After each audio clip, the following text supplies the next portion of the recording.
신기한 맛. 도깨비 식당. 5. 김용세 김병섭 글. 생계 그림. 꿈터. 일주일만 젊어지는 맛. 띵동.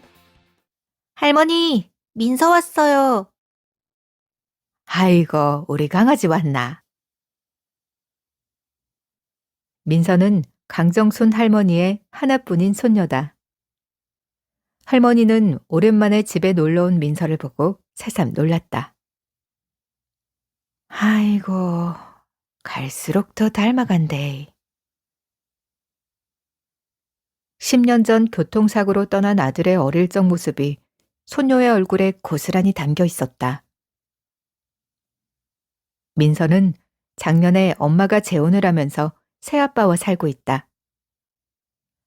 강정순 할머니는 민서를 자주 보고 싶었지만 새 가족을 만난 민서를 혼란스럽게 할까봐 편하게 연락하기가 어려웠다. 그저 민서가 가끔 이렇게 놀러 오길 기다릴 뿐이었다. 할머니, 요즘 건강은 괜찮으세요? 하모, 괜찮다. 내 이래봬도 검도 대회까지 나갔다 아이가. 할머니는 텔레비전 옆에 놓여 있는 검도대회 우승 트로피를 가리키며 한박 웃었다. 그래, 민서는 어찌 지내노? 새아빠는 잘해주제. 네.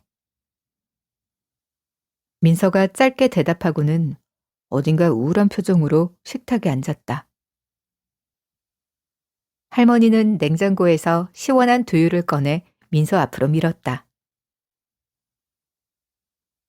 그런데 민서야, 날이 이래 더운데 와 긴팔을 입었노? 할머니는 아까부터 민서의 긴팔 티셔츠가 눈에 거슬렸다. 너무 더워 보여서 할머니가 옷소매를 걷어올리자 민서의 팔에 시퍼런 멍자국이 드러났다. 뭐고? 누가 네 때린 거가? 그러자 민서가 화들짝 놀라며 재빨리 옷소매를 내렸다. 아니에요. 며칠 전에 학교 계단에서 넘어졌어요. 그때 생긴 멍이에요. 진짜? 아이고, 조심하지 그랬노. 민서는 아니라고 했지만 할머니 눈에는 멍자국이 예사롭지 않아 보였다. 다음 날 이른 아침. 할머니는 민서가 다니는 학교로 향했다. 민서의 멍자국이 내내 마음에 걸려서 밤새 한숨도 자지 못했다. 늘 밝게 웃는 아이였는데 못 본 사이에 몰라보게 그늘진 표정도 못내 이상했다. 야가 학교에서 뭔 일 있는 거 아이가? 할머니는 학교 정문 앞 전봇대 뒤에 몸을 숨기고 민서가 오기를 기다렸다. 등교 시간이 가까워지자 아이들이 삼삼오오 무리지어 정문으로 몰려들었다. 조금 뒤 회색 승용차 한 대가 정문 앞에 서더니 민서가 차에서 내렸다. 새아빠가 차창을 내리고 민서에게 가볍게 손을 흔들었다. 민서 새아빤 같네. 그래, 둘이 잘 지내는데 내가 지금 뭐하는 기고? 할머니는 혹시 민서 새아빠와 마주칠까봐 고개를 푹 숙인 채 빠르게 걸었다. 할머니는 두 눈으로 민서가 등교하는 모습을 확인했지만 이상하게 민서에 대한 걱정이 가시지 않았다. 무겁게 걸음을 옮기는데 어디선가 깊고 구수한 향이 날아와 할머니의 코를 찔렀다. 이게 무슨 냄새고? 어디 잔치라도 열렸나? 할머니는 자신도 모르게 눈을 감고 냄새를 따라 걷기 시작했다. 그러자 얼마 지나지 않아 붉은색 지붕에 황금색 간판이 번쩍이는 건물이 나타났다. 도깨비 식당? 이런 식당이 다 있나? 할머니는 미심쩍은 얼굴로 천천히 식당 문을 열었다. 어서 오세요, 할머니. 도화랑이 귀한 손님을 맞이하듯이 차분하고 부드러운 목소리로 인사했다. 무슨 냄새가 이리 좋습니까? 호호, 맛있는 고기국수를 만드는 중입니다. 이 음식을 먹으면 일주일 동안 젊어지는 기분을 느낄 수 있죠. 한번 드셔보시겠어요? 국수라면 좋지에. 한 그릇 맛있게 말아주이소. 도아랑은 할머니에게 가볍게 고개를 숙인 뒤 주방으로 들어갔다. 그리고 구수한 된장을 푼 물에 통삼겹살이 푹 삶아진 냄비 뚜껑을 열었다. 그러자 진한 고기 향이 식당 구석구석으로 퍼져나갔다. 도화랑이 흡족한 표정을 지으며 중얼거렸다. 고기 육수가 맛있게 우러났군. 이제 면을 삶아볼까? 도화랑은 펄펄 끓는 물에 중면을 부채처럼 펼쳐 넣었다. 면이 어느 정도 익자 하얀 거품이 올라왔다. 도화랑은 차가운 물을 2번 부어 면이 한 번 더 끓어오르길 기다렸다. 드디어 면이 탱글탱글하게 삼기자 도화랑은 얼른 면을 꺼내 찬물에 바락바락 씻었다. 곧이어 하얗고 쫄깃해 보이는 면이 두꺼비 그릇에 소복이 담겼다. 이제 도화랑은 고명을 만들기 위해 냄비 안에서 맛있게 삼겨진 통삼겹살을 꺼냈다. 통삼겹살을 도마 위에 올리고 얇게 썰자 야들야들하고 뽀얀 살코기가 부드럽게 출렁였다. 윤기가 반지르르한 고기는 입안에서 바로 사르르 녹아내릴 것 같았다. 그 다음 미리 채 썰기한 당근과 양파를 고기 육수에 담가 살짝 익힌 뒤 꺼냈다. 이제 거의 다 됐군. 도화랑은 면을 담아놓은 그릇에 고기 육수를 붓고 당근과 양파, 반짝반짝 윤이 나는 돼지고기를 정갈하게 올렸다. 아참, 신비한 고명을 빠뜨릴 뻔했네.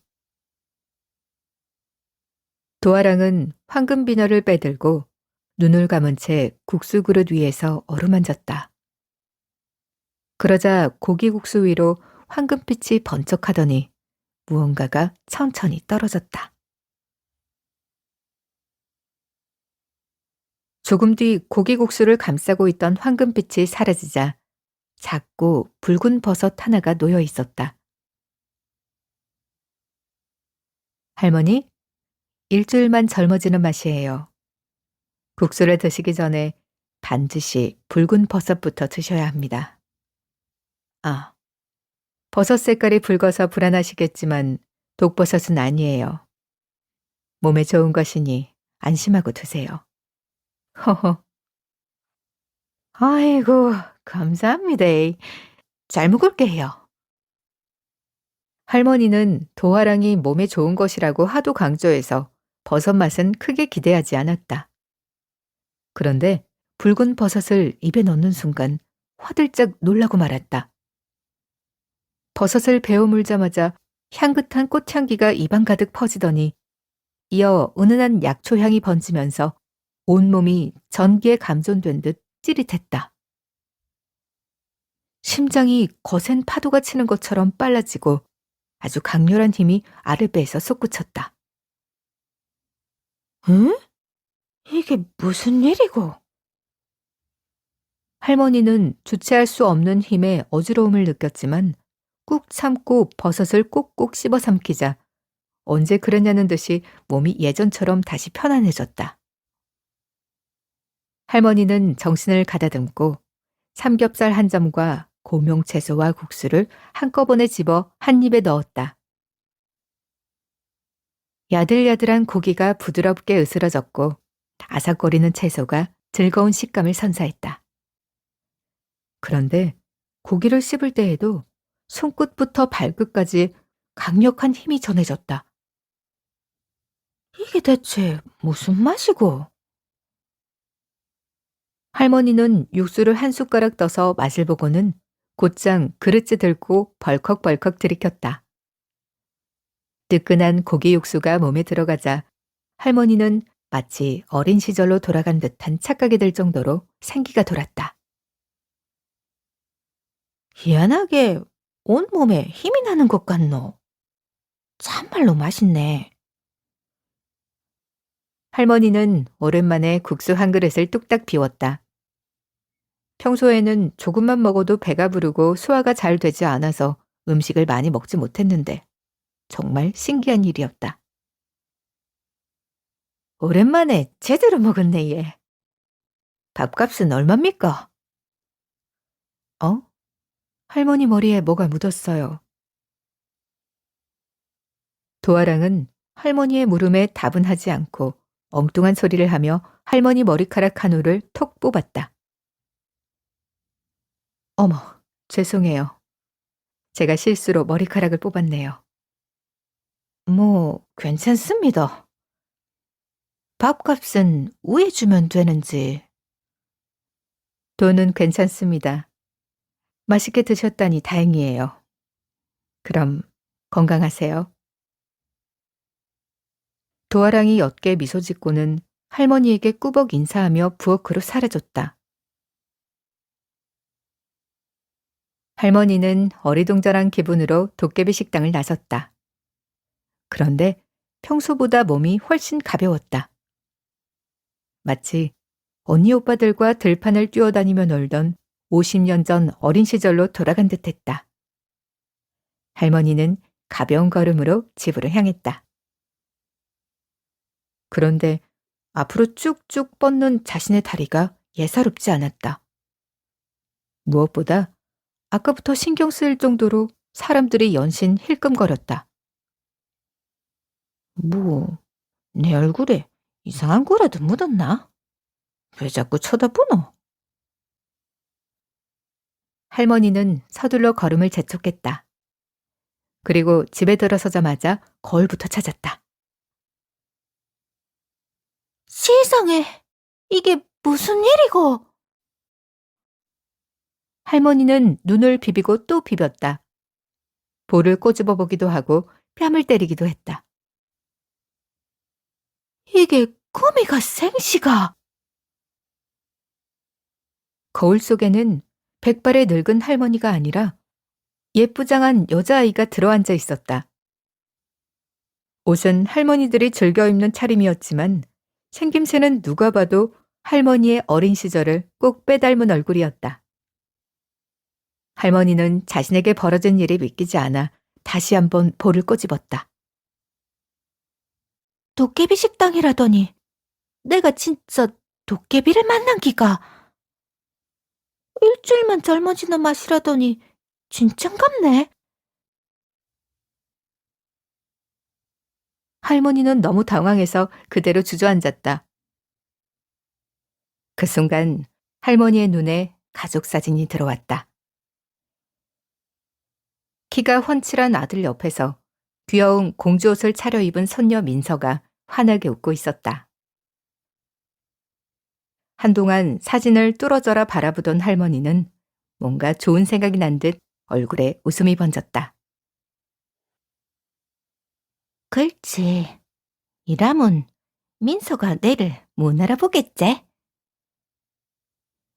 할머니는 벌떡 일어나 장롱문을 열고 깊숙이 숨겨놓았던 돈을 꺼냈다. 그러고는 밝은 표정으로 집을 나섰다. 할머니는 큰 길가에 있는 옷가게에 성큼성큼 들어갔다. 요새 국민 학생들 사이에 유행하는 옷 좀 보여주이소. 어머, 얘가 국민 학생이 뭐야? 초등학생이지. 그리고 말투가 꼭 할머니 같네. 너 몇 학년이니? 아, 맞다. 지는 6학년입니다. 점호는 할머니의 옷차림을 위아래로 훑어보더니 뭔가 못마땅한 표정을 지었다. 지 돈 많아, 얘. 우리 할매가 새 옷 사입으라고 용돈을 많이 줬어, 얘. 할머니가 두둑한 지갑을 보여주자 그제야 점원의 태도가 싹 바뀌었다. 어머, 그렇구나. 그럼 이 옷 한번 입어볼래? 이게 요즘 대세 아이돌 어텐션 스타일이야. 귀여우면서 세련됐지? 너한테 완전 잘 어울릴 것 같은데? 옷텐, 뭐라고, 얘? 할머니는 무슨 말인지 도통 알아들을 수 없었지만 점원이 추천하는 대로 머리끝부터 발끝까지 새 옷으로 빼입었다. 그런데 새 옷이 할머니에게 꽤 잘 어울렸다. 아이돌 가수 못지 않았다. 와, 너 머리 스타일만 조금 바꾸면 연예인이 따로 없겠다. 점원이 만족스러운 얼굴로 할머니를 바라보았다. 할머니도 거울 앞에서 한 바퀴 빙그르르 돌며 자신의 모습을 살폈다. 평소 입던 옷과 달라 낯설긴 했지만 생기발랄해 보여서 기분이 좋았다. 이제 민수 학교 끝날 때가 다 돼가네. 할머니는 민서 학교 시간을 맞추기 위해 서둘러 학교로 향했다. 할머니는 정문에서 조금 떨어진 먼 발치에서 민서를 기다렸다. 그런데 아무리 기다려도 민서가 나오지 않았다. 할머니는 고개를 갸웃하며 정문을 뚫어지게 쳐다보았다. 그 뒤로도 시간이 한참 더 흐른 뒤에 드디어 민서가 모습을 드러냈다. 민서는 고개를 푹 숙인 채 땅바닥을 보며 천천히 걸어 나왔다. 노래를 듣고 있는지 귀에는 무선 이어폰을 꽂고 있었다. 할머니는 반가운 마음에 한달음에 달려가고 싶었지만 차림이 영 어색해서 잠시 자신의 모습을 훑으며 망설였다. 그때 민서 뒤를 따라오던 한 여자애가 갑자기 민서를 확 밀쳤다. 민서는 발이 꼬이면서 옆으로 넘어지고 말았다. 최현진, 너 왜 밀고 그래? 민서가 자신을 밀친 친구를 향해 볼멘 소리를 했다. 야, 잘 좀 걸어. 아정아정 그게 뭐니? 새아빠가 사준 신발을 신어서 그런가? 걸음마부터 다시 배워야겠네. 연진이는 민서의 발을 툭툭 차고 머리를 콩콩 치면서 비아냥댔다. 그 모습을 본 할머니는 도저히 참을 수가 없었다.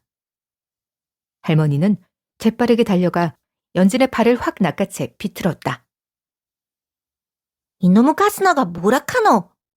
지가 뒤에서 밀어놓고 뭐가 어쩌고 어째? 아야야, 너 누구야? 이거 안 놔? 연진이는 금방이라도 손이 부러질 것처럼 엄살을 피웠다. 너 내가 누군 줄 알고 까부는 거야? 민서한테 미안하다고 퍼뜩 사과 안 할 기가. 아야, 아프다고. 손을 놔야 사과를 하든지 말든지 할 거 아니야. 얼굴을 잔뜩 구긴 채 연진이를 매섭게 쏘아보던 할머니는 그제야 연진이 손을 천천히 내려놓았다. 연진이는 손을 만지작거리는 척하더니 잽싸게 도망쳤다. 윤민서, 너 운 좋은 줄 알아? 연진이는 허공에 주먹을 찌르면서 어줍게 큰 소리를 쳤다. 할머니는 그런 연진이를 보며 분이 풀리지 않는 듯 더 펄펄 뛰었다. 고마 저걸 콱! 민서 또 건드리기만 해봐. 내가 가만 안 둔대. 민서는 부풀어 오른 발목을 붙잡고 고개를 숙이고 있었다. 할머니가 민서에게 다가가 손을 내밀었다. 괜찮나? 부축해줄까? 됐어. 넌 누군데 내 일에 참견이니? 민서는 혼자 일어서려 했지만 발목을 접질렀는지 제대로 일어서지 못했다. 할머니는 민서를 잡아 일으켜 세웠다. 아프고 힘들 땐 남한테 도움을 받아야 되는 기다. 알겠나? 어휴, 큰일이네. 연진이 패거리 장난 아닌데. 그런데 넌 누구야? 민서가 의심스러운 눈빛으로 할머니를 쳐다보았다. 아, 내는 강정연이라 한다. 전학생이다. 근데 너 걸을 수 있겠나? 어쩐지. 그나저나 너 어쩌려고 그랬어? 내가 뭐 잘못한 거라도 있나? 민서는 아무것도 모른 채 해맑게 묻는 여자아이가 어이없으면서도 신기했다. 사실 민서는 연진이 패거리들의 괴롭힘 때문에 하루하루가 지옥 같았다. 학교에서 늦게 나온 것도 일부러 연진이 패거리와 마주치지 않기 위해서였다. 근데 저가 신하는 왜 니를 못 살게 구노? 내가 연진이 비밀을 알고 있어서 그래. 그게 뭔데? 아, 몰라. 아무것도 아니야.